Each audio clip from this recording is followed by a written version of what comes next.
Page 34, Sonatina in C major is a very famous piece by Clementi. Clementi did a bunch of sonatinas and things. When I was in high school, junior high and high, my grandmother taught me how to read music at first, had a book on Clementi sonatinas, and I used to just go through that and just play through the book. They're really fun. They got some nice melodies in them. And it's good exercise. It's almost like a bunch of etudes. You just play through them, have a ball with them. And this was the first one in the book. It's a fun one. There's other movements to the sonatina. They're only doing the first movement here, but that's all right.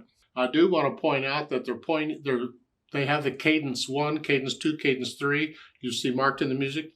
That's not part of the music. That's not part of the notation. You don't see that as a notation. Don't expect to see that sort of thing in music. They're just pointing out to you where the cadences are. Each one, it ends a sentence, a musical phrase or a section or a piece or something, a cadence, yeah. It's nice to know information. So let's look this over. It's 2 pages long. It's got repeat signs, so it's actually about twice as long, but it's 2 pages of music to learn. Treble and bass clef, no sharps or flats in the key signature. It says it's in C major, so that's okay. So do the scales for C major and A minor, and the arpeggios too. And common time or 4/4 time. And most of this is straightforward. You get runs or broken chords at the beginning here.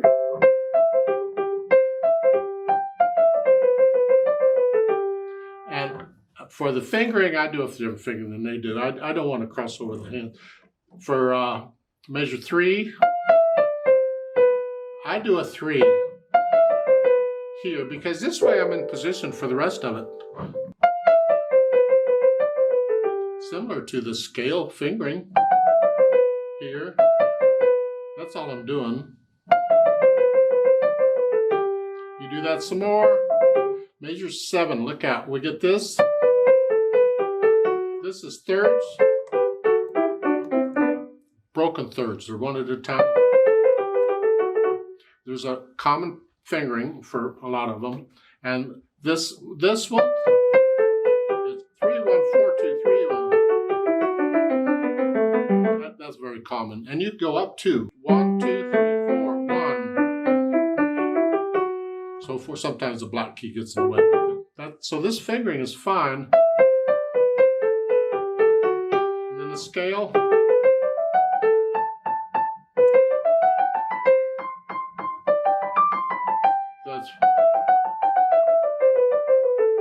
That's fine. That's pretty straightforward. At the end, the bottom of page 35, the last 2 measures, you have these notes. This is similar to the parallel, except these are seconds. Again, this is kind of a standard fingering. 1, 4, 2, 3, 1, 4. This is standard. You just have to remember to do that. You should be doing it in both hands. Don't favor one hand over the other. If you're training something in one hand, do the same thing. You can go in contrary, it's easier. You're using the same fingers. Whatever you're doing. Just make sure you train in both hands. And you can do them one hand at a time. You can do them hands together. It's up to you. Just don't neglect the left hand. And the left hand is basically the same thing. You get runs or you broken chords. Then I put the hands together and I'll go over it slowly, just a few measures at a time to get rid of the hesitations. It would be nice to play as much of this without looking at the keyboard as possible, because you are moving around, but you can feel your way around for a lot of it. So you don't have to look down eventually. Even on measure 7, left hand, eventually you want to be able to feel that without having to look. Now when you have to move quite a ways, you got to look there. So when I go from measure 8 here to measure 9, I got to come up here. I got to look for that. But that's okay. But otherwise, I'm trying not to look at the keyboard. Not that it's bad to look at the keyboard. It's just we want to develop that feel, and you'll develop it more quickly if you'll try not to look at it. Try and think about that. What's it? Where is it? Where is that now? Feel it. Then the articulation. You get mostly slurs. Now on like measure 7 here. No. Slur all that together. Slur all these 8th notes together. Here. All the way up through measure 8. Yeah.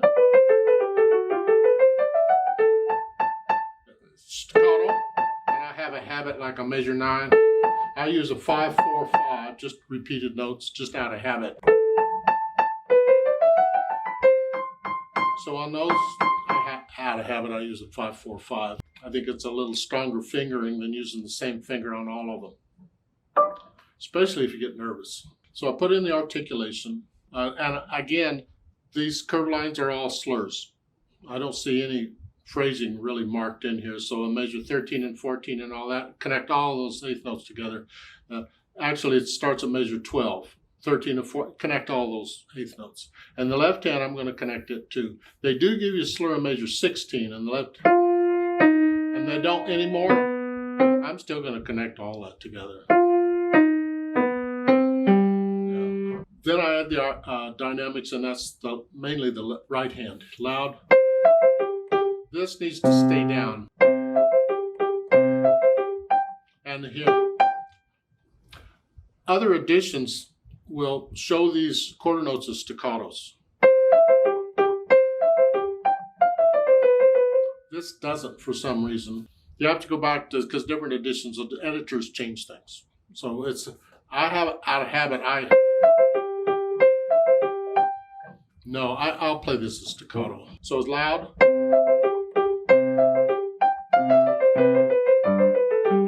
Now you're going to echo that. Now you're going to sob. Go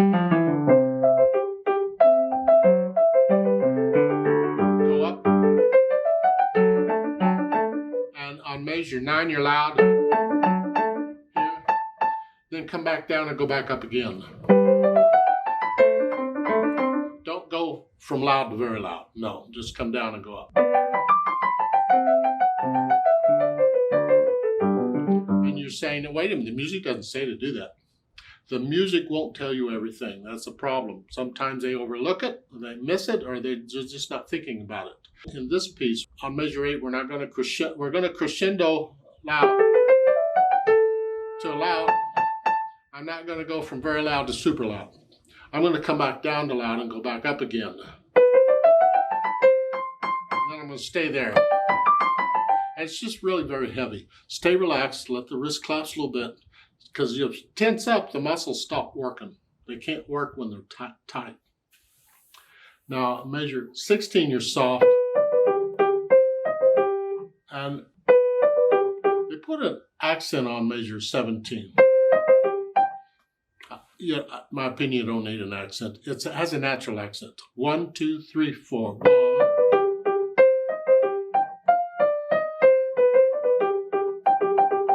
And the left hand, you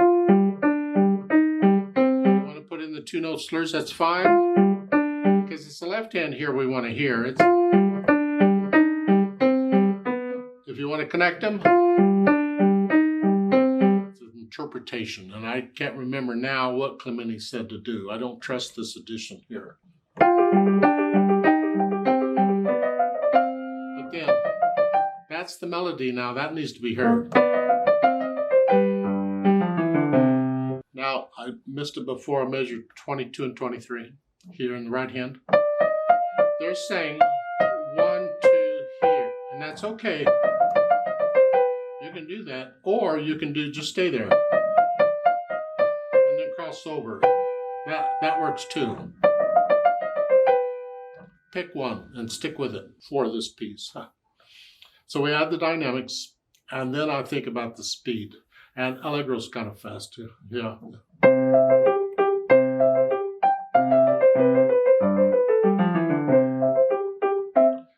I'm not going to demonstrate it because there's plenty of recordings of this available. I don't see any point in me adding another recording to it. And listen to multiple people play it. They'll play it at different speeds. They'll have different articulation, maybe different dynamics. Just listen to the different people and how they play it. I don't think there's any retardandos in this at all. You're just playing it straight all the way through to the end. And of course it's repeated, so each page is repeated once. Yeah, whatever.